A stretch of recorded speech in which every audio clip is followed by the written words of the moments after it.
Sel elektrolisis adalah perangkat yang digunakan untuk memaksa terjadinya reaksi redoks non-spontan dengan menerapkan arus listrik eksternal. Reaksi yang terjadi dalam sel elektrolisis tidak terjadi secara spontan, berbeda dengan sel voltak, sehingga membutuhkan energi dari luar. Energi listrik yang diberikan ini digunakan untuk memecah senyawa kimia menjadi komponen-komponennya. Adapun tujuan praktikum sebagai berikut. Yang pertama, menganalisis faktor-faktor yang mempengaruhi sel elektrolisis. 2. Menganalisis pengaruh suhu dan tegangan pada praktikum. 3. Mengidentifikasi perubahan massa elektroda. 4. Mengidentifikasi pengaruh suhu larutan elektrolit terhadap delta S, delta G, dan delta H.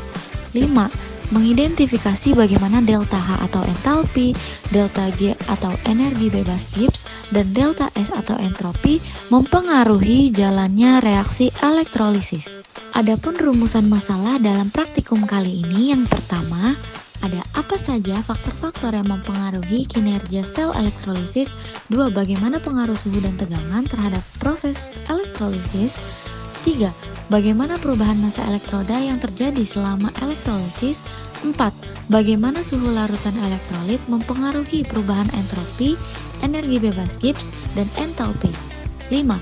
Bagaimana hubungan antara entalpi, energi bebas Gibbs, dan entropi dengan jalannya reaksi elektrolisis.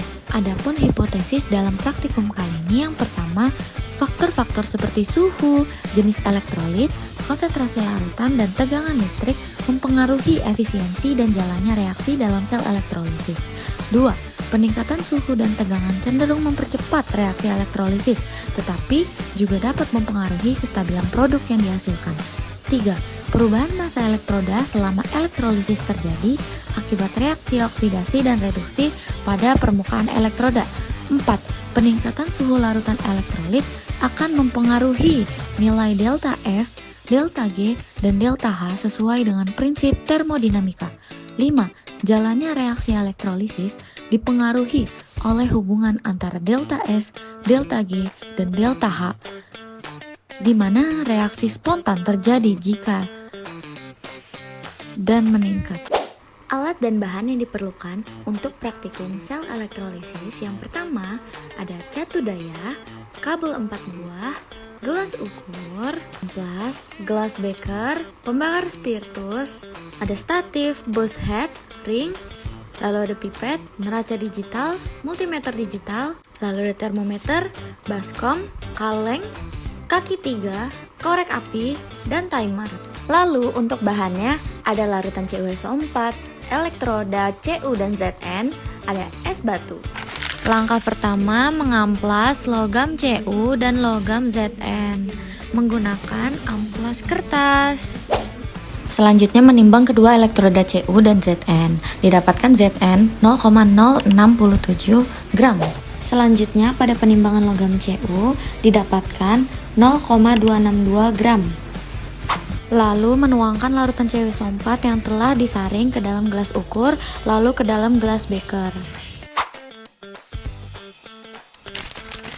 Setelah mengamplas elektroda, dilanjutkan merangkai catu daya, kabel, multimeter, dan elektroda sebelumnya. Dengan rangkaian, Cu sebagai katoda disambungkan ke kom multimeter dan Zn sebagai anoda disambungkan ke volt. Untuk langkah pertama yang dilakukan adalah mengukur tegangan dan ampere menggunakan multimeter yang dihasilkan pada suhu normal, yaitu sekitar 28 derajat Celcius. Bisa kita lihat pada percobaan, di elektroda Zn terjadi reaksi oksidasi yang menghasilkan ion Zn2+ dan gelembung gas H2 akibat reaksi dengan ion H+ di larutan. Makanya, pada elektroda Zn mengeluarkan gelembung-gelembung yang sangat banyak. Sedangkan pada percobaan elektroda Cu terjadi reaksi reduksi yang menghasilkan lapisan hitam, kemungkinan berupa oksida tembaga atau CuO atau endapan logam lain dari larutan. Nah, makanya elektroda Cu ada hitam-hitam pada dindingnya. Setelah itu kedua elektroda ditimbang.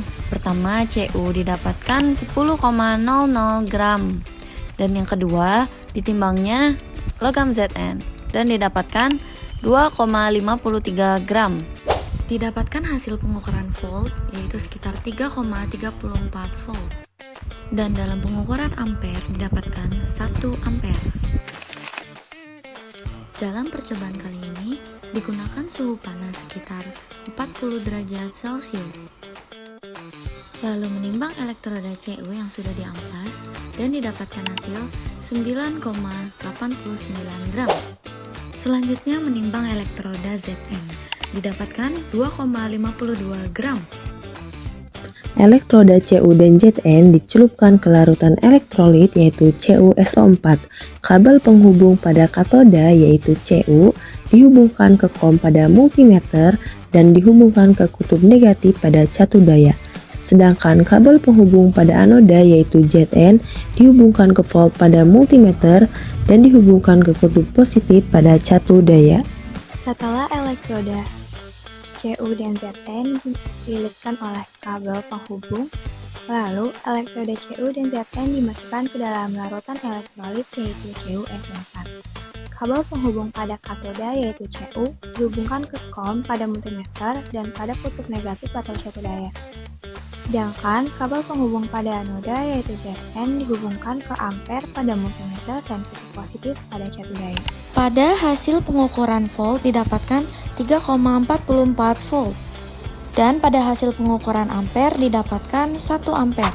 Setelah melakukan percobaan, menimbang elektroda kembali, yang pertama adalah Zn dan didapatkan 2,52 gram. Selanjutnya adalah elektroda Cu dan didapatkan hasil 10,00 gram.